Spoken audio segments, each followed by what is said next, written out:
Personal finance opinions YouTube channel में एक और वीडियो में आपको खुशामदीद।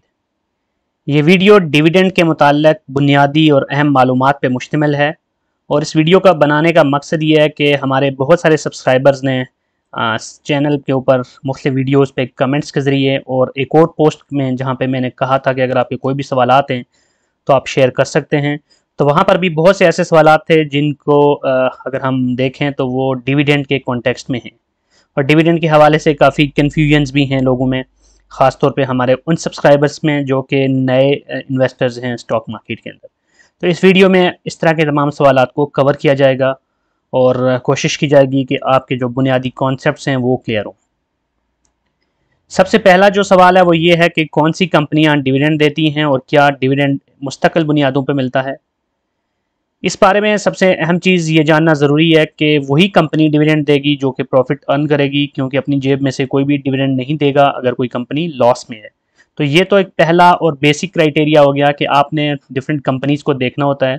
कि वो क्या प्रॉफिट में जा रही हैं या लॉस में जा रही हैं। अब दूसरी इंपॉर्टेंट बात यह है कि बहुत सारी कंपनीज ऐसी भी होती हैं जो कि प्रॉफिट में जा रही होती हैं, अच्छा बिजनेस कर रही होती हैं, इसके बावजूद वो डिविडेंड नहीं दे रही होती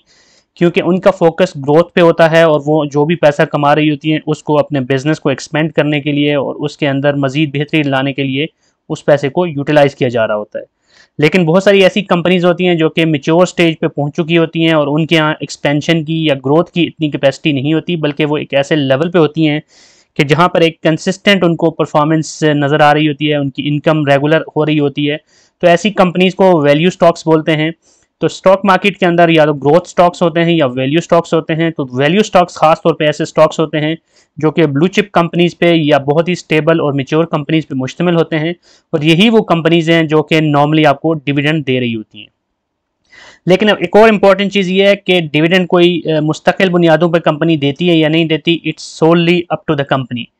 कोई भी कंपनी बाउंड नहीं है कि वो आपको हर क्वार्टर में या हर 6 मंथ्स में या हर साल डिविडेंड दे। बहुत सी ऐसी कंपनीज हैं जो कि किसी साल बहुत अच्छा डिविडेंड देती हैं और फिर ये भी पॉसिबल है कि किसी अगले साल में डिविडेंड ही ना दें। ये भी पॉसिबल है कि किसी एक साल में वो डिविडेंड आपको कैश की मद में भी दे दें और बोनस शेयर्स भी दे दें, और ये फिर मुमकिन है कि नेक्स्ट क्वार्टर के अंदर या नेक्स्ट हाफ ईयर के अंदर या नेक्स्ट ईयर के अंदर वो आपको कुछ भी ना दें। सो ये टोटली डिपेंड करता है कंपनी की अपने बिजनेस के ऊपर, उसकी सोल डिस्क्रिप्शन पे होता है कि वो आपको कितना डिविडेंड देती है, कब देती है और कैसे देती है। अब इसमें ये बड़ा इंपॉर्टेंट है समझना कि आपको कैसे पता चलेगा कि कोई कंपनी डिविडेंड दे रही या नहीं दे रही before you take the decision to invest. तो बेसिकली आपने उसकी हिस्ट्री को देखना होता है कि हिस्टोरिकली वो कंपनी कैसा परफॉर्म कर रही है, उसकी पे आउट हिस्ट्री कैसी है, उसकी जो फाइनेंशियल्स हैं वो कैसे हैं। तो उसकी बेस पे आप बेहतर तौर पे एक असेसमेंट कर सकते हैं किसी कंपनी की और फिर आप डिसाइड कर सकते हैं कि अगर आपके लिए फोकस जो है वो डिविडेंड है तो क्या उस कंपनी में आपको इन्वेस्ट करना चाहिए या नहीं। दूसरा सवाल ये है कि जब डिविडेंड अनाउंस होता है तो उसकी परसेंटेज एक दिखाई जा रही होती है उस रिजल्ट के साथ, उसका मतलब क्या होता है। फॉर एग्जांपल अगर हम मिसाल ले लें, आज बेस्ट वे सीमेंट ने जैसे अपने रिजल्ट्स अनाउंस किए हैं तो उसने अपने रिजल्ट में लिखा है कि 40% इंटरिम कैश डिविडेंड वो दे रही है। अब इस 40% का मतलब बहुत सारे लोग कंफ्यूज हो रहे होते हैं, खासतौर पे जो नए लोग होते हैं स्टॉक मार्केट में। तो इसमें इंपॉर्टेंट चीज़ ये है कि ये जो परसेंटेज होती है डिविडेंड की, इसका ताल्लुक किसी भी शेयर की फेस वैल्यू या पार वैल्यू से होता है। पाकिस्तान स्टॉक मार्केट में बेशतर कंपनी की फेस वैल्यू 10 रुपये है, लेकिन कुछ कंपनीज ऐसी भी हैं जिनकी फेस वैल्यू 5 रुपये है। तो अगर किसी कंपनी की फेस वैल्यू 10 रुपये है तो उस लिहाज से अगर 40% डिविडेंड अनाउंस हो रहा है तो इसका मतलब ये है कि 4 रुपये डिविडेंड अनाउंस हो रहा है। 70 रुपये अगर 70% है तो इसका मतलब है कि 70% का मतलब होगा कि 7 रुपये अनाउंस हो रहा है। तो बेसिकली आपने उसको फेस वैल्यू के हिसाब से देखना होता है। इसी तरह अगर किसी कंपनी की फेस वैल्यू 5 रुपये है तो फिर ये इसको आपने हाफ में कंसीडर करना है। उस केस में 10% का मतलब 1 रुपया नहीं होगा बल्कि 50 पैसे होगा।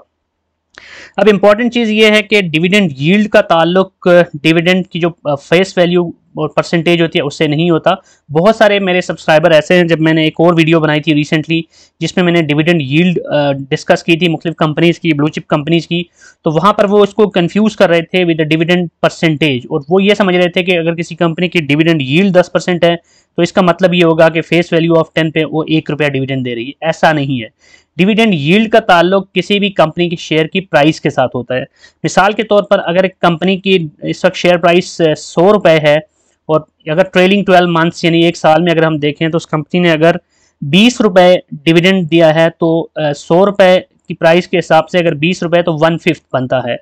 तो इसको हम कह सकेंगे कि उस कंपनी की जो डिविडेंड यील्ड है वो 20% है। इसी तरह अगर एक कंपनी के शेयर की प्राइस 50 रुपये है और इस कंपनी ने पिछले एक साल के अंदर हम एक एग्जांपल लेते हैं कि उसने अगर 25 रुपये डिविडेंड दिया है, तो इसमें हम ये कहेंगे कि उस कंपनी की जो डिविडेंड यील्ड है फॉर द ट्रेलिंग 12 मंथ वो 50% है, क्योंकि अपनी प्राइस का 50% उसने डिविडेंड यील्ड की मद में आपको दे दिया है। डिविडेंड यील्ड का बहुत फायदा होता है कैलकुलेट करने का कि आपको आइडिया होता है कि आप जो इन्वेस्टमेंट करते हैं किसी स्टॉक के अंदर, तो on the basis of the current price and on the basis of trailing 12 months dividend that has been paid, आपको एक आइडिया हो जाता है कि आपकी जो इन्वेस्टमेंट है वो कितने साल में अपनी जो एक्चुअल कॉस्ट है उसको कवर कर लेगी। फॉर एग्जांपल अगर आप 1 लाख के शेयर लेते हैं किसी कंपनी के, तो आप एक आइडिया ले सकते हैं बेस्ड ऑन डिविडेंड यील्ड के आप अगर पर शेयर आपको फॉर एग्जांपल अगर 15% डिविडेंड यील्ड मिल रही है तो कितने सालों में आपकी जो एक्चुअल इन्वेस्टमेंट है वो डिविडेंड की मद में पूरी हो जाएगी। तो मेक श्योर कि आप डिविडेंड यील्ड की परसेंटेज को जो डिविडेंड अनाउंस होता है उसकी परसेंटेज के साथ मिक्स अप ना करें और कंफ्यूज ना हो, क्योंकि जो अनाउंसमेंट के अंदर डिविडेंड की परसेंटेज बताई जा रही है उसका ताल्लुक फेस वैल्यू से होता है, जबकि डिविडेंड यील्ड की जो परसेंटेज होती है उसका ताल्लुक पिछले 12 महीने के डिविडेंड पे आउट और कंपनी की जो करंट शेयर प्राइस है उसके साथ होता है। उसके बाद जो अगला क्वेश्चन है वो ये है कि कंपनियों की अगर हम फाइनेंशियल्स देखते हैं, रेशोज देखते हैं, तो वहां पर हमें 2 रेशोज नजर आ रही होती हैं, पे आउट रेशो और रिटेंशन रेशो। इसका क्या मतलब होता है और इसकी क्या सिग्निफिकेंस है, और इसके साथ ही एक ज़िमनी सवाल ये भी है कि अगर कोई कंपनी बहुत ज़्यादा डिविडेंड दे रही हो तो क्या वो अच्छी कंपनी, और जो डिविडेंड ना दे रही हो तो क्या वो बुरी कंपनी तस्वर की जाएगी। पे आउट रेशो बेसिकली ये बताता है कि कोई भी कंपनी जो अपना प्रॉफिट अर्न करती है उसमें से कितना परसेंटेज वो पे आउट्स की मद में या डिविडेंड्स की मद में अपने शेयर होल्डर्स को दे रही होती है। फॉर एग्जांपल अगर किसी कंपनी ने 1 करोड़ रुपया कमाया और 1 करोड़ में से सारे के सारे उसने अपने शेयर होल्डर्स में बांट दिए, तो उसकी जो पे आउट रेशो कहलाएगी वो 100% कहलाएगी। इसी तरह रिटेंशन रेशो इसका ऑपोजिट है। लेट सपोज कि एक कंपनी ने 100 रुपया कमाया, 100 रुपये में से उसने 72 रुपये शेयर होल्डर्स को दे दिए और 28 रुपये खुद रख लिए, रिटेन कर लिए। तो अब 72 रुपये 100 में से, इसका मतलब है कि 72% उसकी पे आउट रेशो होगी और 28 रुपये चूंकि उसने रख लिए 100 में से, तो 28% उसकी रिटेंशन रेशो होगी। अब ये बड़ा इंपॉर्टेंट होता है कि जब कोई कंपनी पे आउट देती है तो आपने ये भी देखना है कि उस कंपनी ने जो पे आउट दिया क्या उसने प्रॉफिट में से दिया है या उसने अपने रिजर्व्स में से दिया है। क्योंकि अगर कोई कंपनी अपने रिजर्व्स को डिप्लीट कर रही है शेयर होल्डर्स को खुश करने के लिए, शेयर होल्डर्स को देने के लिए, वैसे ये चांसेस कम ही होते हैं, क्योंकि मोस्टली जो कंपनीज होती हैं वो कंजूस ही होती हैं, वो तो जो उनको पे आउट जो उन्होंने अर्निंग कमाई होती है उसमें से भी कम ही दे रही होती हैं। लेकिन इन सम केसेस ऐसा भी हो सकता है कि कोई कंपनी अपनी जो उसकी अर्निंग है उससे भी ज़्यादा आपको पे आउट दे रही है। तो ये जहाँ एक वक्ती तौर पे खुशी की बात होती है कि हमें ज़्यादा पैसा मिल रहा है, ये भी एक कंसर्निंग चीज़ भी होती है कि कंपनी अपने रिजर्व्स को डिप्लीट कर रही है। और दूसरी इंपॉर्टेंट चीज़ ये है कि अगर कोई कंपनी डिविडेंड नहीं दे रही तो क्या वो बुरी कंपनी कहलाएगी, या कोई कंपनी बहुत ज़्यादा डिविडेंड दे रही है तो वो अच्छी कंपनी होगी। इन जनरल अगर हम बात करें तो जो भी अच्छी कंपनीज होती हैं, मैच्योर कंपनीज होती हैं, वो एक रेगुलर डिविडेंड दे रही होती हैं आपको कंसिस्टेंटली। लेकिन अगर कोई कंपनी डिविडेंड ना भी दे रही हो तो इसका मतलब ये नहीं है कि वो कंपनी अच्छी नहीं है, क्योंकि कंपनीज बाज़-औक़ात ग्रोथ स्टेज में चली जाती हैं, बाज़-औक़ात उनके कुछ एक्सपेंशन के प्लान्स हो जाते हैं। जैसे अभी हम बात करें तो लकी सीमेंट एक बहुत ही अच्छी कंपनी है सीमेंट सेक्टर में से, और साथ उसके कुछ बिजनेसेस और भी हैं जैसे ऑटोमोबाइल सेक्टर में भी, लेकिन उस कंपनी ने पिछले कुछ अरसे से डिविडेंड नहीं दिया। अब हम ये नहीं कह सकते ये कि कंपनी अच्छी नहीं है, कंपनी बहुत स्ट्रॉन्ग फंडामेंटल्स पे है, स्ट्रॉन्ग फुटप्रिंट्स पे है, लेकिन चूंकि उसकी एक्सपेंशन चल रही हैं, उसकी और इन्वेस्टमेंट्स चल रही हैं, तो इस सिचुएशन के अंदर कंपनीज की ये प्रेफरेंस होती है कि वो अपने पैसे को उन चीज़ों के ऊपर यूटिलाइज करें ताकि फ्यूचर में मजीद कैश फ्लो उसमें से जनरेट किया जा सके। इसके बरक्स अगर एक कंपनी है जो कि अपनी कमाई से भी ज़्यादा आपको डिविडेंड दी जा रही है हर साल, तो एक वक्त ऐसा आएगा कि उसके रिजर्व्स भी कम हो जाएंगे, और अगर उसका बिजनेस भी इतना अच्छा परफॉर्म नहीं कर रहा तो फिर आपको जो डिविडेंड तो मिलता रहा, लेकिन अगर आप लॉन्ग टर्म इन्वेस्टर हैं तो शायद फिर वो आपके लिए वो कंपनी ज़्यादा फ़ायदेमंद ना हो। अगला सवाल यह है कि डिविडेंड के हवाले से कौन सी इंपॉर्टेंट डेट्स होती हैं और उन डेट्स का पता कैसे लगाया जा सकता है। जब भी कोई कंपनी अपना रिजल्ट अनाउंस करती है और उसमें अगर डिविडेंड अनाउंस किया गया है तो उसके साथ एक बुक क्लोजर डेट दी जाती है। तो बुक क्लोजर डेट बड़ी इंपॉर्टेंट होती है, क्योंकि बुक क्लोजर डेट से ही फिर आपकी उसकी एक्स डेट भी कैलकुलेट करते हैं और फिर आप स्पॉट डेट भी कैलकुलेट करते हैं। ये तीनों डेट्स बड़ी इंपॉर्टेंट होती हैं। तो book closure date -2 working days जो है as of now Pakistan stock market का जो रूल है उसके मुताबिक वो आपका एक्स डेट बनता है, और फिर उसमें से एक दिन अगर मजीद वर्किंग डेट कम कर लें तो वो आपके लिए स्पॉट डेट है। स्पॉट डेट का मतलब ये है कि उस डेट तक अगर आप उस कंपनी के शेयर्स ले लेते हैं या आपके पास आप उसको होल्ड कर लेते हैं, अगर पहले से आपके पास मौजूद हैं, तो फिर आप तभी आप उस शेयर के ऊपर जो डिविडेंड अनाउंस है उसके लिए एलिजिबल होंगे। और एक्स डेट जब होता है तो उसके बाद जो शेयर की प्राइस है वो अमूमन जितना भी उस कंपनी ने शेयर के साथ डिविडेंड अनाउंस किया था उतनी ही उसकी प्राइस कम हो जाती है।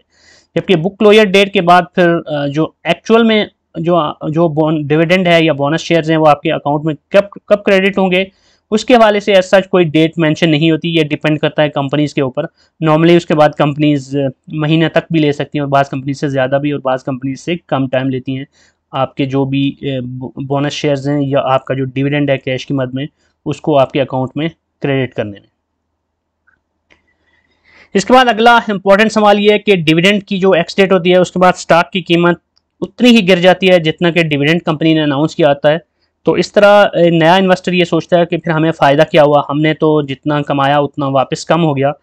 तो इसमें बड़ी इंपॉर्टेंट चीज़ ये है कि जैसे पहले भी मैंने बहुत सारी वीडियोस में इस बात को डिस्कस किया है कि डिविडेंड का फ़ायदा असल में लॉन्ग टर्म इन्वेस्टर को होता है, और उस इन्वेस्टर को होता है जिसने वक्त से पहले उस शेयर को ख़रीद लिया होता है। अब अगर आप एक्स डेट से एक दिन पहले शेयर लेके ये एक्सपेक्ट करें कि आप इसमें से कुछ कमाएंगे तो वो कोई इतनी अच्छी इन्वेस्टमेंट स्ट्रेटेजी नहीं होगी, क्योंकि एक्स डेट के बाद वापस उसकी कीमत ने नीचे आ जाना है। इसलिए अगर आप डिविडेंड बेस्ड इन्वेस्टमेंट्स करना चाहते हैं वैल्यू स्टॉक्स में तो मेक श्योर कि आप लॉन्ग टर्म इन्वेस्टर हों और आप वक्त से पहले बोर्ड मीटिंग से पहले कंपनीज के शेयर्स को ले लें, based on your analysis, based on your prediction and based on your on preferences. अब जैसे मेरी स्ट्रेटजी ये होती है कि चूँकि मैंने ज़्यादातर तो ऐसी कंपनीज़ के शेयर्स लिए हैं जो कि मैं लॉन्ग रन में उनको मेंटेन कर रहा हूँ, होल्ड कर रहा हूँ। डेफिनेटली उसमें आपको कुछ स्वैपिंग करनी पड़ती है, बाज़ औक़ात आपको कुछ चेंजेस करनी पड़ती हैं, रीएडजस्टमेंट करनी पड़ती हैं अपने पोर्टफोलियो में, दैट्स अ सेपरेट स्टोरी। लेकिन इन जनरल मेरी कभी भी ये स्ट्रेटजी नहीं है कि सिर्फ मैं रिजल्ट्स अनाउंस होने के बाद एक्स डेट को देख के फौरी तौर पे किसी भी शेयर के अंदर जंप इन करूँ कि मैंने इसमें से डिविडेंड ले लेना है, क्योंकि इसके बाद फिर उसकी जब कीमत नीचे जाएगी तो फिर आपका वो जो फ़ायदा है वो ऑटोमेटिकली नलीफाई हो जाएगा। इसके बरक्स अगर आपने बुक क्लोजर सॉरी उसकी जो अनाउंसमेंट है उससे काफ़ी पहले के शेयर उठाए हुए हैं तो जो ही उसका डिविडेंड अनाउंस होता है जो इस तरह के ग्रीडी लोग होते हैं वो एकदम से उसमें जंप इन करते हैं, और उसकी जो फिर उसमें जब बाइंग प्रेशर आता है तो ऑटोमेटिकली उसकी वजह से भी प्राइस ऊपर चली जाती है। तो जिसने पहले से लिए होते हैं उसको ना सिर्फ ये कि डिविडेंड का फ़ायदा हो रहा है बल्कि पोटेंशियली एक कैपिटल गेन भी उसको मिल सकता है because of the price appreciation. अब इसमें आखिरी सवाल ये है कि क्या पिछले एक साल का जो डिविडेंड होता है यानी कि ट्रेलिंग 12 मंथ की जो डिविडेंड यील्ड होती है सिर्फ उसकी बुनियाद पे आप किसी कंपनी में वैल्यू इन्वेस्टमेंट के लिए शेयर खरीद लेते हैं तो ये सही हिकमत अमली होगी या गलत हिकमत अमली होगी? तो मेरी नज़र में अगर आप किसी कंपनी के सिर्फ एक साल के डिविडेंड हिस्ट्री की बेस पे इन्वेस्टमेंट कर लेते हैं और बाकी उसके फंडामेंटल्स को नहीं देखते, उसकी प्रीवियस ईपीएस हिस्ट्री को, उसकी पे आउट हिस्ट्री को, उसकी सेल्स हिस्ट्री को और ओवरऑल उस कंपनी के बिजनेस को नहीं देखते तो that's not a wise approach. Company एक साल में बहुत सारी ऐसी कंपनीज मेरी नज़र में हैं, इस वक्त भी मेरे जहन में आ रही हैं कि जिन्होंने पिछले एक साल में बहुत ही ज़्यादा आइडियल किस्म के डिविडेंड अनाउंस करके अपने